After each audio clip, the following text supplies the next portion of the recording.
Okay, we're going to cross multiply to solve for x in a fraction. So we've got 2 over 3 equals x over 30. We're going to cross multiply. Let's do the 3 times x first, since that's what we're going for. So we get 3x equals, and then, 2 times 30, that's going to equal 60. Oh, we've got 3x equals 60. Oh, 3x, we're going to divide by 3 to get rid of that coefficient there of the 3. Do that to both sides because it's an equation. We've got to be equal. So x equals, 60 divided by 3, 20. Oh, good. That one's done.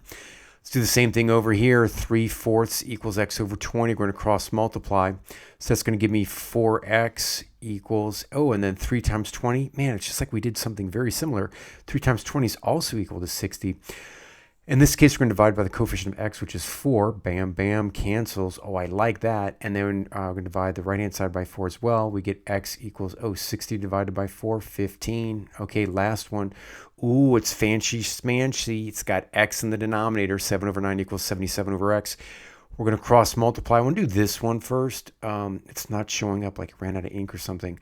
Okay, so this becomes 7x equals, 77 times 9. Let me do that over here. 77 times 9, 9 times 7, 63, carry your 6, 9 times 7, 63 again, 693.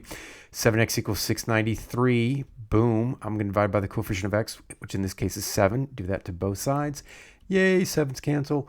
I'm left with x equals 99 if my math is correct in my notes.